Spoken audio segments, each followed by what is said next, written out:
Hai Sobat Olin, sesaat lagi akan ada Puyo yang menemani malammu, jadi stay tune terus di Olin FM. Halo Sobat Olin, ntar lagi bakal ada Tatas yang nemenin kalian di Olin FM. Stay tune!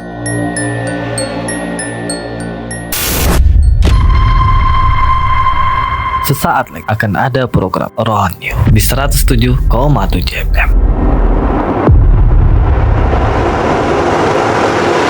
Malam nih ya, kita nemenin kamu lagi tentunya. Dan malam ini udah pada ngapain nih, gitu kan? Udah seharian gitu. Ada aja pasti cerita-cerita yang entah sadar atau enggak kamu sadar gitu. Mungkin aja ada orang lain yang perhatiin kamu gitu kan, yang ada di sekitar kamu tanpa kamu sadarin. Betul, dan malam ini aku Puyu dan juga barengan Tata bakal nemenin kamu selama kurang lebih 1 jam ke depan tentunya dengan cerita-cerita horor nih. Pasti pada kepo kan sama ceritanya. Oke, sebelum aku sama Puyu cerita, kita dengerin dulu lagu dari Hindia yang judulnya Evaluasi. Check this out.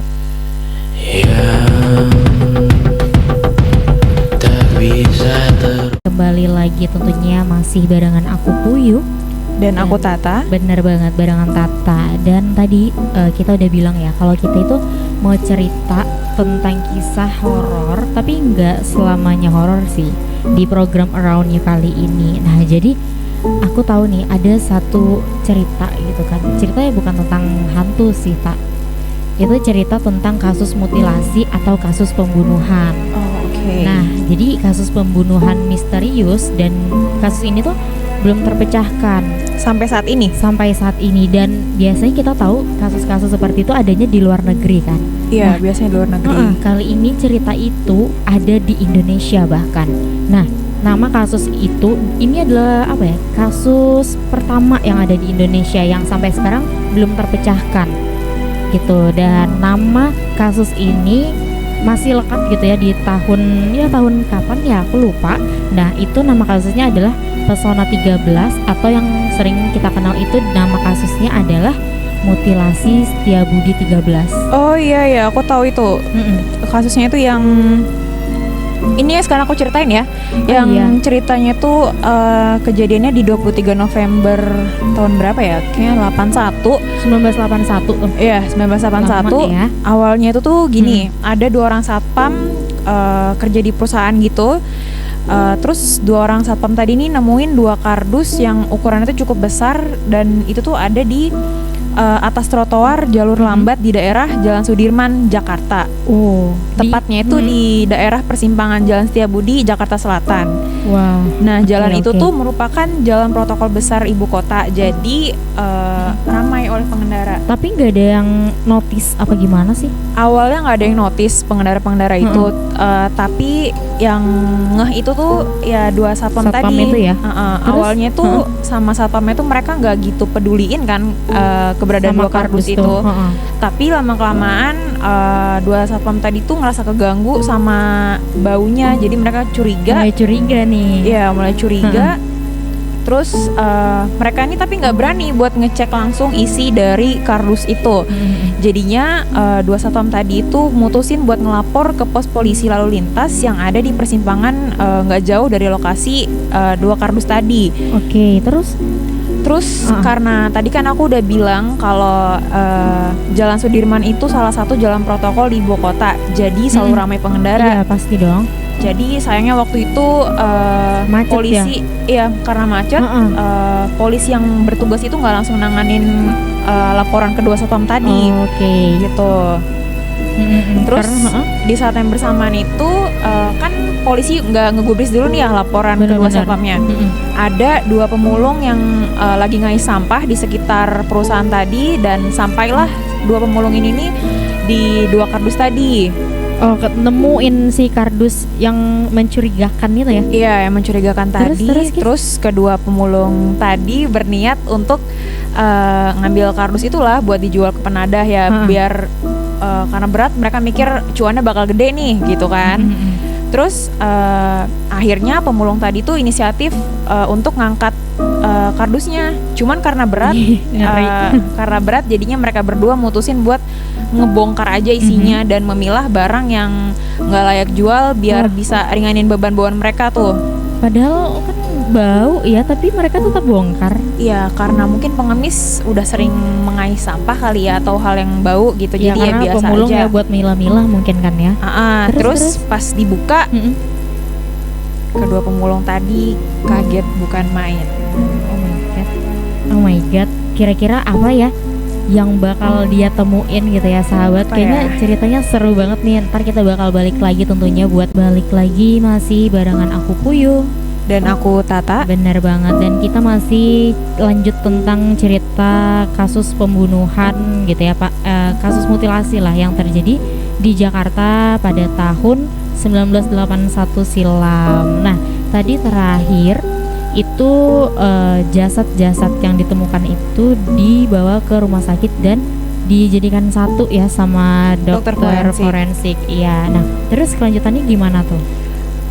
Jadi jasadnya itu kan udah disusun nih sama dokternya. Terus dokternya itu mengungkapkan bahwa identitas korban ini adalah seorang pria berusia kisaran 18 hingga 21 tahun. Masih muda ya. Iya, masih muda dan lumayan tinggi ya, dengan tinggi 165 cm.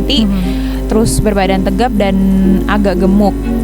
Terus juga dokter Moon Im ini mengungkapkan bahwa korban ini merupakan penderita penyakit fimosis. Penyakit apa itu? Fimosis. Jadi fimosis itu penyakit di mana lubang saluran urin yang sangat sempit di ujung kemaluan yang dikarenakan tidak disunat. Gitu. Jadi pembunuhan ini jelas bukan dilakukan oleh orang biasa, sobat pesona. Karena potongan tubuh korban itu kan terpotong rapi ya, dan dari cara pelaku itu mengerat tulang dengan bersih itu bukan hal yang gampang Iya, gitu kayak, loh. Wow, manusia loh gitu loh. Seenggaknya tuh buat ngeratkan daging dari tulang itu tuh dibutuhkan 2 orang untuk melakukan pekerjaan tersebut. Jadi gambarannya tuh gini, bagi tim forensik yang udah profesional itu dibutuhkan waktu lebih dari 2 jam untuk sekedar membedah mayat. Bedah mayat doang loh ya, belum sampai ngeratin daging dari kulit dari tulangnya gitu kan. Sementara pelakunya tadi ini diduga cuma butuh waktu 3-4 jam doang. Wow. Tapi Sadis banget. ada kejanggalannya dari kasus ini. Apa? Jadi seluruh bagian tubuh yang biasa digunakan untuk proses identifikasi pada korban masih utuh. Wah, Dimana untuk ukuran kasus mutilasi ini tuh hal yang aneh. iya betul. Aneh banget ya, karena kalau umumnya itu mereka yang mutilasi itu kan menghilangkan bukti-bukti gitu kan. Iya, biar nggak ketahuan. Yang kasus ini malah bukti itu dibiarkan gitu aja gitu kan. Iya. Kayak nantangin gak sih sebenarnya? Iya, benar. Terus di sini nih pelaku itu ngebiarin banyak banyak bukti Clue yang gitu ya? clue kayak wajah, terus abis itu telapak tangan dan telapak kakinya Sidik jarinya tuh masih utuh, masih dibiarin. Itu tuh disampaikan sama dokter forensik yang nanganin itu tuh di acara Mata Najwa yang temanya tuh X-Files. Karena saking ramainya Iya, waktu benar. itu Karena kasusnya ini. kasus pertama lah ya di tahun itu. Iya, kan. mutilasi. Karena mutilasi di tahun segitu tuh kan belum rame ya. Iya, Jadi betul. saking Menggegerkan gitu iya, kan. menggegerkan sampai Up ke acara Mata stasiun. Najwa. Gitu. Terus selebihnya kata dokter forensik itu tubuh korban itu bentukannya kayak kambing guling karena disayat-sayat ratusan potong. Jadi paru, hati, limpa semuanya itu masih utuh. Aduh. Gitu. Jadi dari kumpulan potongan tubuh korban tersebut itu polisi dengan segera membuat sketsa wajah gitu Iya. kan tentunya, dan juga sidik jari korban kan masih ada ya Tak ya. Iya. Jadi polisi tuh bikin Selebaran. sketsa, bikin selebaran buat cari tahu gitu loh, ini nih siapa orang ini gitu ya. Iya, korbannya ini siapa gitu, karena kan wajahnya tuh masih utuh gitu ya. Kan, nggak Jadi nggak disayat apa gimana gitu. Jadi polisi tuh berharap ada yang kenalin gitu kan, ini Iya. siapa loh. gitu. Oke sahabat, gimana sih kira-kira gitu kan cerita selanjutnya? Pasti penasaran dong tentang kasus dari mutilasi Setiabudi di tahun 1981 ini. Iya, apa kira-kira pelakunya tertangkap? Atau bagaimana? Jadi Jangan kemana-mana, stay tune terus di 107,7 FM Suara Kampus Terkini. All my friends are heathens, take it slow. yuk kita ngebahas masih kelanjutan dari cerita kasus mutilasi yang ada di Jakarta pada tahun 1981 ini, dan atau nama kasus ini sering dikenal dengan sebutannya kasus mutilasi Setiabudi 1981. Betul. Dan Jadi setelah tadi itu kan dibuat sketsa wajah korban nih dan Iya, betul. disebarkan secara meluas sama polisi.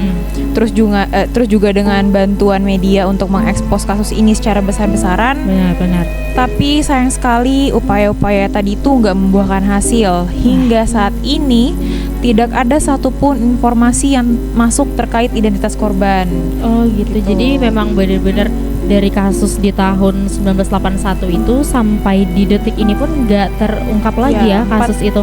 Selama 41 tahun berarti ya. Iya, kurang lebih ya kalau Kurang sama lebih. tahun ini berarti. Jadi nggak pernah tuh ada keluarga, kerabat, rekan, atau bahkan sekedar orang yang sempat melihat korban gitu, yang ngaku. Terakhir kali Nggak ada gitu. nggak ada laporan dari warga ke polisi gitu ya. Iya, jadi sampai sekarang itu kasus ini tuh masih belum terpecahkan dan nggak ada juga yang pernah bisa menunjukkan secara pasti siapa sih sosok pembunuh kejam dan siapa korban dibalik nahasnya kasus mutilasi ini. Gitu ya.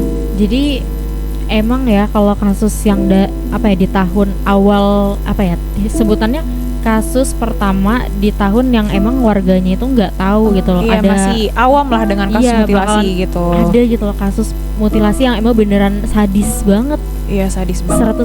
180 potong loh. Iya, isi perut gitu dan dagingnya itu udah lepas dari tulangnya sampai bersih gitu. Itu kayak wow, ini orang maksudnya apa gitu loh. Iya, dan anehnya lagi tuh kan itu tadi bukti barang bukti, maksudnya Yang kayak harusnya hilang gitu kan, kayak malah muka, sidik jari tangan, telapak kaki itu iya masih itu ada memang bukti-bukti gitu. yang sebenarnya mungkin kalau pembunuhan itu mereka menghilangkan jejak itu Iya, kan. biar nggak ada yang tahu, tapi si pelaku nih malah kayak nantangin gitu Iya, buat ayo buat- cari aku ayo gitu. cari aku gitu. Malah cuma tiga organ tubuh yang hilang ya dari mereka Iya, dari si korban ini. itu. Apa tadi? Si pankreasnya, terus bagian apa? Anusnya, Kandung kemih nggak iya sih? kandung kemih Heeh. itu. Sama anusnya tadi tuh ya. Iya. Kayak oh my god, memang diduga sih ya sama dokter ahli forensik itu kalau korban ini punya penyakit gitu kan.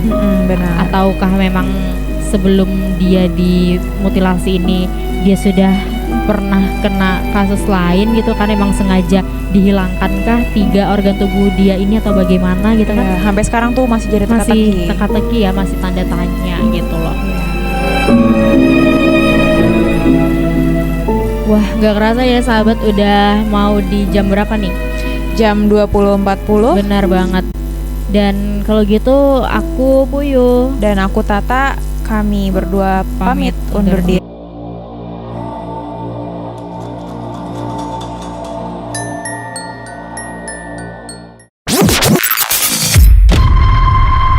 Baru saja kamu dengarkan program Raw New, tetap dengarkan Radio Pesona 107,7 FM.